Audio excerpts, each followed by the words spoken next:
Você foi enganado. Desde pequeno te disseram que tudo que o Papa fala é verdade absoluta. Que se ele espirrar, a terra treme. Que se ele errar, o erro é nosso, não dele. E em 2000 anos de igreja nunca foi assim. Por que agora é assim? Bom, e se eu te dissesse que nem tudo que sai da boca de um Papa é doutrina? E que sim, o Papa pode errar. E isso já aconteceu mais de uma vez na história da igreja. Essa verdade foi escondida, abafada, ignorada, e tudo tem um porquê.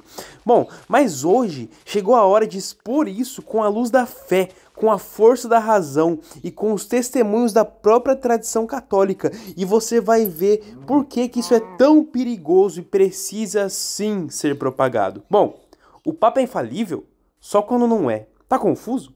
A doutrina é clara. Quem embolou tudo isso foi o marketing da nova igreja pós-concílio Vaticano II. Hoje a gente desmascara isso. Bom, pensa comigo.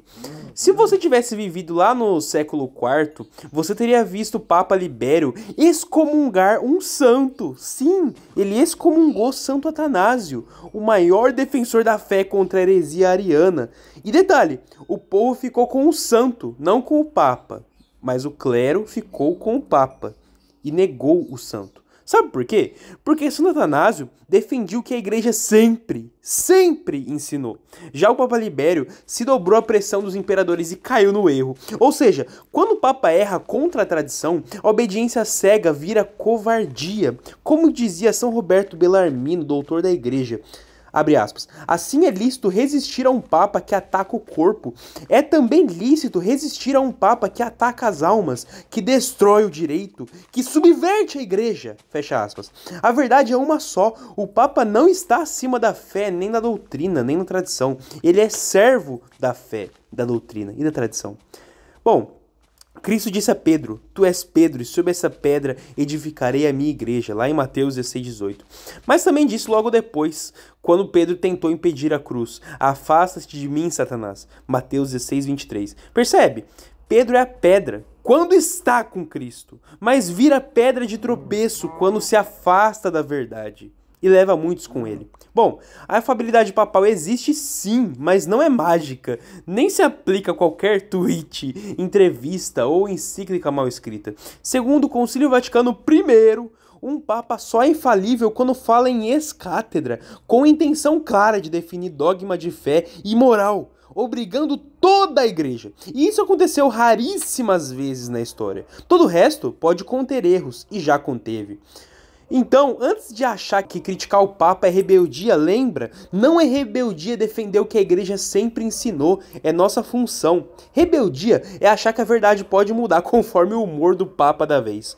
Hoje a gente vai separar a fé da idolatria, a doutrina da confusão e mostrar que a fidelidade à igreja às vezes exige dizer não até ao Papa. Agora, meu amigo, que você já entendeu que nem tudo que o Papa diz é dogma, vamos direto ao ponto. A igreja sempre ensinou que o Papa pode sim errar. Sim, você ouviu certo. E não sou eu quem está dizendo. É Santo Tomás de Aquino, é São Paulo, é a própria tradição da igreja que afirma isso. E eu vou te mostrar agora com provas. Tá entendendo agora porque Deus fala na Bíblia que o seu povo padece por falta de conhecimento?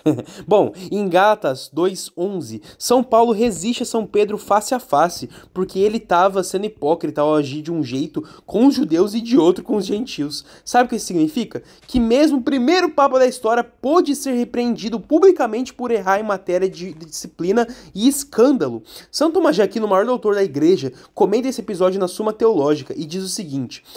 Abre aspas, foi útil para o bem comum que Pedro fosse repreendido por Paulo, porque o perigo era iminente e o escândalo público. Ou seja, quando o erro é público e causa confusão, até o Papa pode e deve ser corrigido.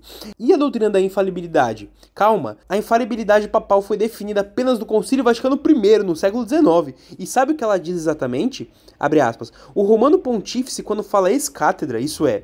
quando no exercício de seu ofício de pastor e doutor de todos os cristãos, define com sua suprema autoridade apostólica uma doutrina de fé ou de moral que deve ser sustentada pela Igreja Universal, goza daquela infalibilidade com a qual o Divino Redentor quis dotar a sua Igreja. Concílio Vaticano I, Constituição Pastora Aeternus, capítulo 4. Ou seja, só é infalível quando o Papa fala formalmente com a autoridade apostólica e define algo como dogma para toda a igreja. Fora isso, ele pode errar. E errar feio. O próprio cardeal Joseph Ratzinger, né, futuro Bento XVI, escreveu, abre aspas, o Papa não é um oráculo, ele é infalível, apenas em circunstâncias muito restritas.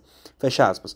E o Catecismo do Concílio de Trento, século XVI, reforça isso dizendo que, abre aspas, os pastores podem errar e até cair em heresias se afastarem da doutrina da igreja e da tradição, fecha aspas.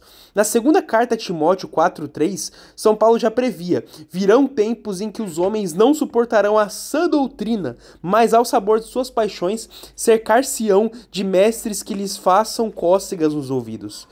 E a pergunta que não quer calar, o que fazer quando isso acontece? A resposta está na própria Bíblia, nos santos e na tradição da igreja. A regra de São Vicente de Lérez, do século V, é simples, abre aspas. Devemos apegar aquilo que foi crido em todos os lugares, sempre e por todos. A tradição universal, antiga e consensual da igreja, fecha aspas. Ou seja, se um papa ensina algo contra o que sempre foi ensinado, não devemos segui-lo, mesmo que seja o próprio sucessor de Pedro. E antes que alguém diga, mas isso é rebeldia. Não. Fica aqui a resposta de Santo Tomás de Aquino. Abre aspas. Se houver perigo para a fé, os súditos devem resistir aos prelados, mesmo publicamente. Fecha aspas. E não se confunda. É resistir, não negar e rejeitar. Em resumo, a doutrina católica é clara, a infalibilidade só vale em dogmas ex-cátedra.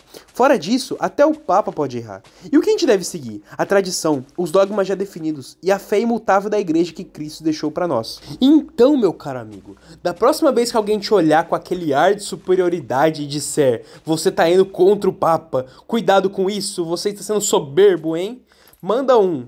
Contra a doutrina bimilenar, ninguém pode mandar, nem o Papa. A igreja não começou no século XXI. Ela tem mais de 2000 anos, não 60 anos. E se até São Paulo resistiu a São Pedro na cara porque ele estava errado, lá em Gálatas 2:11, quem somos nós para fingir que tudo que vem de Roma é infalível? São Tomás de Aquino também foi claro. Ou seja, resistir quando há o erro não é rebeldia, é fidelidade. Lembrem, o último dogma proclamado pela igreja por um papa foi em 1950. A gente não tá contra o Papa, a gente tá a favor da fé verdadeira. E a fé é tão forte que nem mesmo o Papa pode se colocar acima dela. E aqui vai um recado para quem diz, mas você não é teólogo? Quem é você para falar isso? Meu amigo, a doutrina é objetiva, tá escrito, é clara. Basta ler o que sempre foi ensinado. O próprio Papa Francisco disse em entrevistas, é saudável haver crítica quando feita com amor pela igreja. Então pronto, se você ama a igreja, não obedeça cegamente, ame a verdade, ame a fé católica de sempre. E se for preciso, defenda-a com coragem, como fizeram os santos, mártires e doutores. E isso não está sendo falado por aí, por muita falta de coragem, muita falta de decisão, muitos benefícios, né? Então, cara, curte esse vídeo, comenta, compartilha, se inscreve, ativa o sininho para os próximos vídeos. E só um alerta aqui, quem gosta de Minecraft, eu tenho um canal só de Minecraft e um canal com essa mesma temática só para política. E eu vou falar sobre eles aqui na descrição desse vídeo. Até o próximo!